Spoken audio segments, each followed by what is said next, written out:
And welcome back. Now, we did promise that we would try to catch up with Ayana Mhlongo, and this, of course, at the Pietermaritzburg High Court, where former President Jacob Zuma will be back this morning. Now, this time, Zuma is applying for leave to appeal after losing his bid to have the lead prosecutor in his arms deal case, Advocate Billy Downer, recuse himself. Zuma claims that the prosecutors are biased and they are conspiring against him. So, for more on what to expect in today's proceedings, and she's been following this for the longest time. In fact, since the beginning. Ayana Mhlongo is out there in Pietermaritzburg. Good morning, Ayana. No one better to bring us up to speed. A very good morning to you, Sakin, and good morning to our viewers at home. Yes, we are back. It's 2022 and we're back in the Pietermaritzburg High Court. And as you said there today, former President Jacob Zuma will be filing an application for leave to appeal a decision by the Pietermaritzburg High Court, which dismissed his application where he sought to have the estate prosecutor in his corruption case linked to the arms deals of the 1990s, Advocate Billy Downer, recused. We've heard from the Jacob Zuma Foundation speaking on behalf of former President Jacob Zuma that, of course, they are certainly not happy with the court's judgment, and today saying that they're going to be bringing this application to review that judgment, or to appeal rather that judgment in 3 parts. Just quickly, Sakin, in terms of what is happening inside court, the proceedings are expected to get underway at 9:30 today.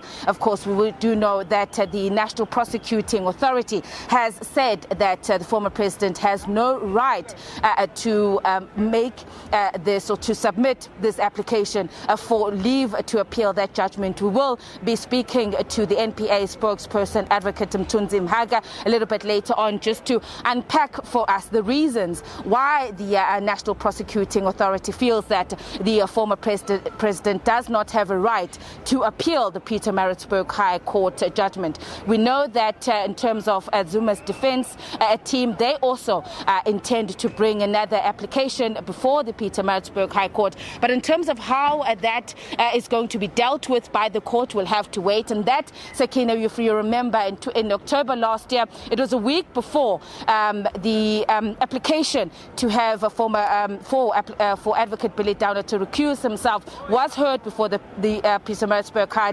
Former President Jacob Zuma here in Pietermaritzburg opened a case against Advocate Billy Downer, alleging that he had leaked sensitive or confidential information related to his medical condition. And that, we understand, is an additional evidence or application or attached to the application that his lawyers intend to bring to the court this morning. But we will hear more once we get hold of Mr. Mzwanele Mani on behalf of the Jacob Zuma Foundation to hear exactly how the application today is going to go. They have said that they're going to be bringing it before this court in 3 parts. But while the focus, of course, Sakinda, is always on the inside in terms of what is going to happen inside the court, there is always a buzz of activity outside the court building. As you can see,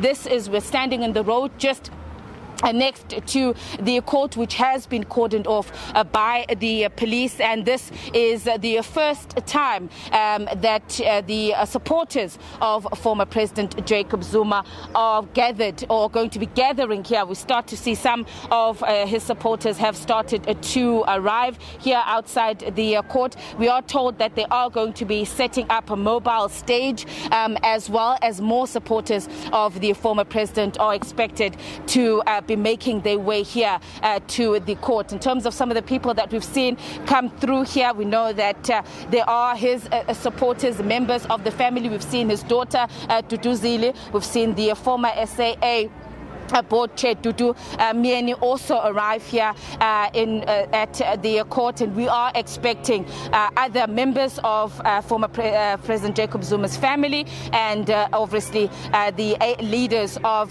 the ANC, who often come out here as well to show their support for the former president. We also saw the spokesperson of Umkhonto weSizwe Military Veterans Association, Mr. Carl Niehaus, Nkosi Ntshezi, who part of the team that mobilizes the support for the former president. They are here, and they've said that the buses are on their way as crowds will be coming out to show their support for the former president. What we don't know at this point, Sakina, as we know, as we've seen in the past, after the court proceedings, the former president will then come across to this market square to address his supporters. At this point, we're not too sure whether or not he is going to address his supporters. We do know that previously there was issues around his parole conditions, but we will be speaking to the supporters or those that organize the support of the former president, just to find out whether or not he is going to be addressing his supporters once the court proceedings are done. 9:30, the court proceedings are expected to get underway here at the Pietermaritzburg High Court. Sakina? Well, thanks for that very comprehensive preview of what's to come. Ayana Mhlongo, our reporter out there at the Pietermaritzburg High Court. And as she said, exactly 36 minutes before those proceedings are set to get underway. So we still have a few minutes before we say goodbye as well. No doubt the agenda will pick up on what is happening there in Pietermaritzburg.